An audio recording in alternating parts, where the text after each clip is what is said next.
జై శ్రీరామ్. శ్రీరామ కథ 37వ భాగం. మూలం శ్రీ వాల్మీకి మహర్షి రామాయణం. సంకలనం మఖ. అప్పుడు దశరథ మహారాజు మంత్రి అయిన జాబాలి లేచి ఇలా నేను ఇందాకటి నుంచి నీ మాటలు వింటున్నాను రామా. చాలా చిత్రమైన మాటలు మాట్లాడుతున్నావు. నిన్ను కనేటప్పుడు దశరథుడికి తెలుసా నువ్వు ఇలా పుడతావని. కౌసల్య కూడా కాముకతతో దశరథ మహారాజు దగ్గర నుంచి వీర్యాన్ని పుచ్చుకుని ఆ శుక్లాన్ని తన సోడితో కలిపింది. అప్పుడు ప్రకృతి సిద్ధంగా గర్భం ఏర్పడింది. అందులో నుంచి నువ్వు పుట్టావు. తల్లేమిటి తండ్రేమిటి, నువ్వు పెంచుకున్నావు ఈ పిచ్చి భక్తి. పుట్టిన ప్రతి ప్రాణి తనంతట తాను వెళ్ళిపోతుంది. అప్పుడు ఈ అమ్మతనాలు నాన్నతనాలు ఏమీ ఉండవు. చనిపోయిన వాళ్ళని పట్టుకుని ఏడిస్తే వాళ్ళు మాట్లాడుతున్నారా? వెళ్ళిపోయిన వాడి మాటకి కూడా గౌరవం ఏమిటి? వాళ్ళతో పాటే ఆ మాట కూడా వెళ్ళిపోతుంది. ఇంకా సత్యం ధర్మం అంటావేంటి? అసలు అవన్నీ ఎందుకు వచ్చాయో నేను చెప్పనా రామా? ఏదో రకంగా ఇలాంటి చెప్తే కానీ ప్రజలు అదుపులో ఉండరని. అసలు నిజానికి పితృకార్యాలు తద్దినాలు లేవు, అన్నీ ఉట్టిదే. పక్క ఊరిలో ఉన్నవాడికి ఇక్కడ అన్నం పెడితే వాడి ఆకలి తీరుతుంది కదా. చనిపోయేవారు ఎక్కడో ఉన్న మీ నాన్నకి ఇక్కడ తద్దినం పెడితే ఆకలి తీరుతుందా? ఎవడు చెప్పాడు ఇవన్నీ? హాయిగా ఉన్నదానిని అనుభవించు అన్నాడు. ఈ మాటలు విన్న రాముడికి ఎరుపెక్కిన కళ్ళతో, జాబాలి, నువ్వు చెప్పిందే సత్యమైతే నిజమైతే అంటూ జీవకోటికి ప్రవర్తన అనేది ఉండదు. ఎవరి వాడు ప్రవర్తించవచ్చు. ఒకటి ప్రవర్తనను బట్టి వాడు ఎటువంటి వాడో నిర్ణయిస్తారు పెద్దలు. ఆ ప్రవర్తన వేదమునకు అనుగుణంగా ఉండాలి. ఆ వేదము అపౌరుషేయము. వేదమని ఏమి చెప్పిందో అది చెయ్యాలి. ఈ కంటితో చూసినవి సత్యాలు కావు, ఈ బుద్ధికి పుట్టినవి సత్యాలు కావు. మన సంప్రదాయంలో వేదమే సత్యం. ఇహలోకంలో యజ్ఞయాగాది క్రతువులు చేసిన మహాపురుషులు 100 క్రతువులు చేస్తే ఇంద్రలోక పదవిని పొందుతారు. ఇక్కడ పుణ్యాలు చేసిన వారు ఊర్ధ్వలోకాలను పొందుతారు. ఇక్కడ పాపాలు చేసేవారు హీన యోనులలోకి వెళ్ళిపోయారు. ఇక్కడ తద్దినం పెడితే సూక్ష్మ రూపంలో ఉన్న సూక్ష్మ శరీరంలో 3 తరాల వరకు పితృలోకంలో ఉన్నవాడికి కడుపు నిండుతోందని వేదం చెప్తోంది. నీలాంటి నాస్తికుణ్ణి. దేవుడు లేడనేవాడు నాస్తికుడు కాదండి. నాకు వేదం ప్రమాణం కాదన్నవాడు నాస్తికుడు. ప్రవర్తన తెలిసిన వాడివి. ఏ సత్యాన్ని వేదం చెప్తుందో, ఏ సత్యాన్ని ఆశ్రయించి లక్ష్మి ఉన్నదో, ఏ సత్యాన్ని ఆశ్రయించి ఈ సమస్త బ్రహ్మాండములు నిలబడ్డాయో అటువంటి సత్యాలను ఆధారమైన వేదాన్ని తృణీకరించి మాట్లాడుతున్న నీ వంటి నాస్తికుణ్ణి ఎలా చేర్చుకున్నాడయ్యా దశరథ మహారాజు. నాకు ఇవాళ దశరథ మహారాజును చూస్తే జాలేస్తోంది అన్నాడు రాముడు. ఈ మాటలు విన్న జాబాలి గణగడా ఉనికిపోతూ, నేను వేదాన్ని తిరస్కరించిన వాడిని కాదు, నమ్మిన వాడిని. రామా, భరతుడు అంత బెంగ పెట్టుకున్నాడు కదా, కనుక ఏదో ఒక వాదం చేస్తే మీరు తిరిగి వస్తారు కదా అని అలా చెప్పాను అన్నాడు. అప్పుడు వశిష్ఠుడు వచ్చి బ్రహ్మగారి నుంచి ఇక్ష్వాక వంశంలో ఎలా ఏర్పడిందో చెప్పి, ఈ వంశంలో ఎప్పుడూ పెద్దవాడే రాజవుతాడు. తండ్రి మాటను విని నేను అరణ్యానికి వచ్చానంటున్నావు. తండ్రి సర్వకాలముల యందు పూజనీయుడు. తండ్రి ఎలా గొప్పవాడో తల్లి కూడా చాలా గొప్పది. ఇప్పుడు నీ 3 తల్లులు వచ్చి నిన్ను వెనక్కి రమ్మంటున్నారు. తండ్రి వీరప్రదాత, తల్లి క్షేత్రాన్ని ఇస్తుంది. పిల్లవాడు బయటికి వచ్చాక తల్లిదండ్రులు ఇద్దరు పెంచుతారు. కానీ మళ్ళీ ఈ శరీరంలోకి రాకుండా జ్ఞానం ఇచ్చేవాడు గురువు మాత్రమే. నేను నీకు నీ తండ్రికి కూడా గురువునే. నేను చెప్తున్నాను, నువ్వు అరణ్యం నుంచి వెనక్కి వచ్చి రాజ్యాన్ని తీసుకుంటే ధర్మం తప్పిన వాడివి కావు అని, అందుకని వెనక్కి వచ్చి రాజ్యాన్ని తీసుకో అన్నాడు. అప్పుడు రాముడు, మా తండ్రి గారు నాతో ఒక మాట అన్నారు. రామా, నీ మీద నాకు నమ్మకం ఉంది. నేను కైకేయికి ఇచ్చిన వరం నిజం అవ్వడం నీ చేతులలో ఉంది అని చెప్పారు. అందుకని నేను అరణ్యవాసానికి వచ్చాను. మీరు అన్నట్టు నేను వెనక్కి రావటం ధర్మంలో ఒక భాగం కావచ్చు. కానీ నేను ఇచ్చిన వరం ఎందుకు పనికి రాకుండా పోయిందని నా తండ్రి గారు బాధపడటం నాకు ఇష్టం లేదు. అమ్మ శరీరంలోకి తండ్రి ప్రవేశపెట్టిన తేజస్సు వలన కదా శిశువు అనేవాడు బయటికి వచ్చేది. ఆ శిశువు పెరిగాక గురువు జ్ఞానం బోధిస్తాడు. ఆ శిశువు అనేవాడు రావడానికి మూలం తండ్రి. కావున ఆ తండ్రి మాట చెడిపోకూడదని, అందుకని నేను నా తండ్రి మాటని అతిక్రమించలేను అన్నాడు. అప్పుడు భరతుడు సుమంత్రుణ్ణి పిలిచి, దర్భలు తీసుకొచ్చి ఇక్కడ పరవండి. నేను ముఖం మీద పెట్టుకుని పడేసుకుని ఏది చూడకుండా రాముడికి ఎదురుగా కూర్చుంటాను అన్నాడు. పూర్వకాలంలో రాజు తప్పు చేస్తే, ధర్మం తప్పితే బ్రాహ్మణులు అలా ముఖం మీద గడ్డేసుకుని రాజుకి ఎదురకుండా కూర్చునేవాళ్ళు, రాజుకి తన తప్పుని తెలియచేయటం కోసమని. అప్పుడు వెంటనే సుమంత్రుడు దర్భల్ని పరిచేశాడు. వాటి మీద భరతుడు ముఖం మీద బట్ట వేసుకొని కూర్చున్నాడు. నువ్వు నన్ను ఇలా నిర్బంధిస్తావా భరత? నేను ఏ తప్పు చేశానని నువ్వు ఇలా దర్భల మీద కూర్చున్నావు?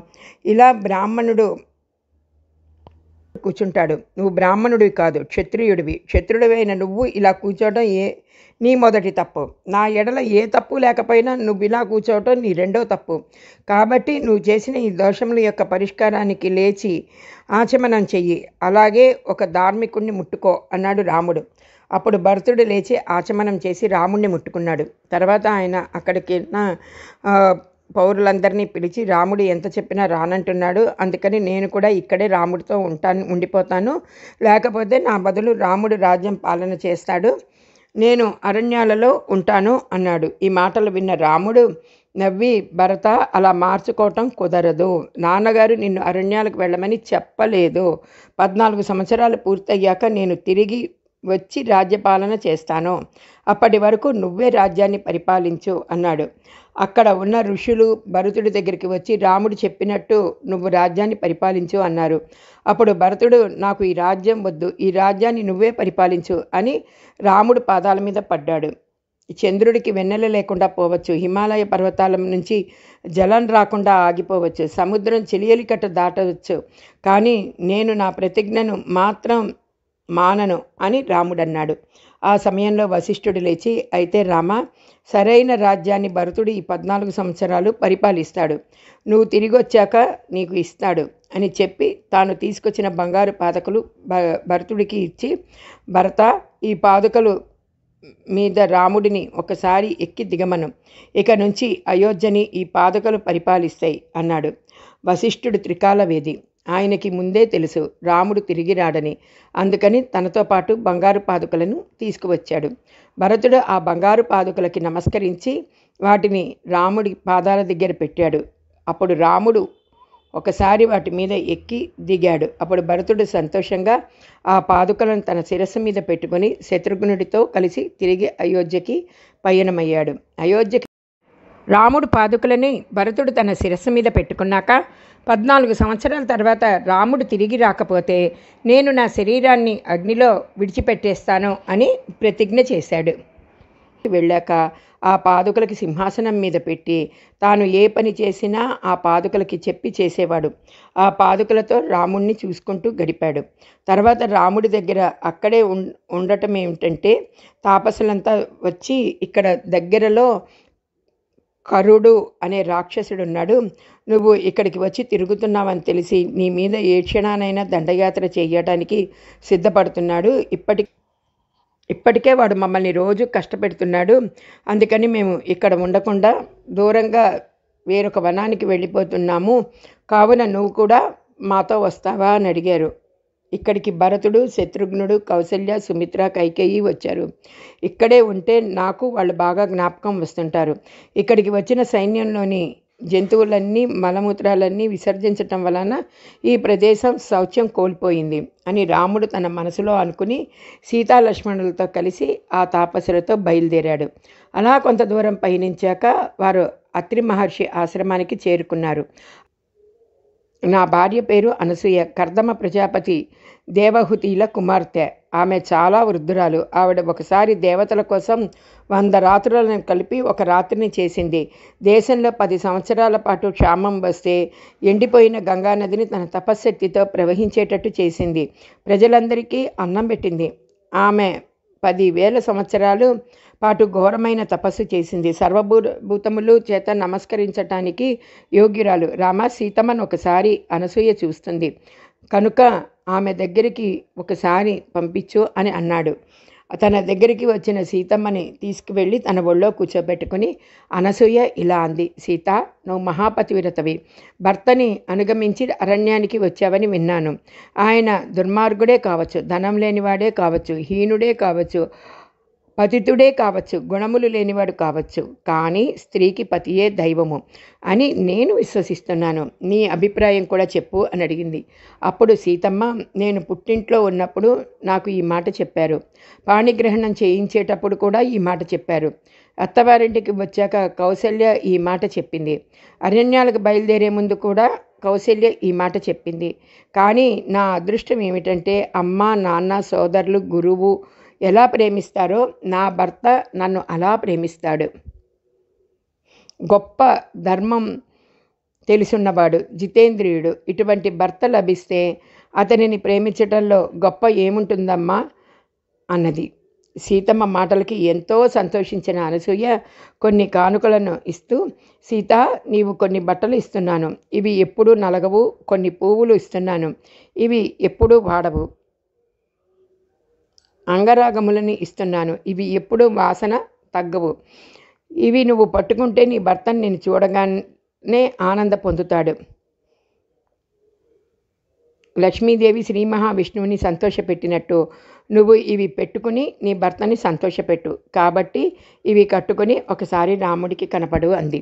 అప్పుడు సీతమ్మ అవన్నీ కట్టుకొని అత్రికి అనసూయకి నమస్కారం చేసి రాముడి దగ్గరికి వెళ్ళింది. రాముడు సీతను చూసి, సీత, ఎవరూ పొందని గొప్ప గొప్ప బహుమతులు పొందావు అని సీతమ్మని వంక చూసి పొంగిపోయాడు.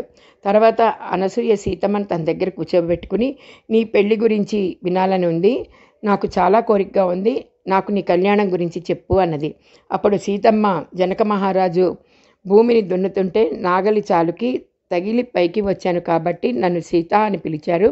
మా నాన్నగారు నన్ను అలా కష్టపడి పెంచారు. నాకు యుక్త వయసు వచ్చాక శివధనుసుని ఎత్తిన వాడికి నన్ను ఇస్తానన్నారు. అప్పుడు రాముడు శివధనుర్భంగం చేశాడు. వెంటనే నా తండ్రి నాకు ఒక వరమాల ఇచ్చి నా చెయ్యిని రాముడి చేతిలో పెట్టి నీళ్లు పోద్దామని జలకలశం తీసుకొచ్చి చెయ్యి పెట్టపోయాడు. కానీ రాముడు నేను క్షత్రియుడని కనుక శివధనుసుని విరిచాను. నీ కుమార్తెను భార్యగా స్వీకరించాలి అంటే మీరు కన్యని ఇచ్చినంత మాత్రాన స్వీకరించను. ఈ కన్య నాకు భార్యగా ఉండటానికి తగినదో కాదో నా తండ్రి గారు నిర్ణయించాలి. ఆయన అంగీకరిస్తే స్వీకరిస్తాను అన్నాడు. అందుకని మా నాన్నగారు దూతల చేత దశరథ మహారాజుకి కబురు చేశారు. దశరథ మహారాజు మా వంశ వృత్తాంతాన్ని విన్నాక వివాహానికి ఒప్పుకున్నారు. అప్పుడు నేను రాముడికి అర్ధాంగినయ్యాను అని సీతమ్మ చెప్పింది. ఈ మాటలు విన్న అనసూయ పొంగిపోయింది. తర్వాత వారు, మేము ఆశ్రమం నిర్మించాలనుకుంటున్నాము, ఎటు వెళ్ళిమంటారు అని అత్రి మహర్షిని అడగగా, ఆయన, ఇక్కడ రాక్షసులు, క్రూరమృగాలు తిరుగుతూ ఉంటాయి. ఋషులు పళ్ళు తెచ్చుకునే వారి దారి ఒకటి ఉంది, అది మీకు చూపిస్తాను, మీరు జాగ్రత్తగా అలా వెళ్ళి ఆ దారిలో వెళ్ళండి అని ఆ దారిని చూపించారు. అప్పుడు అత్రి మహర్షి దగ్గర, అనసూయ దగ్గర ఆశీర్వాదం తీసుకుని సీతారామ లక్ష్మణులు ఆ దారిలో తమ ప్రయాణాన్ని సాగించారు. అయోధ్యకాండ సంపూర్ణం. సశేషం. వ్యాఖ్యాత మీనా.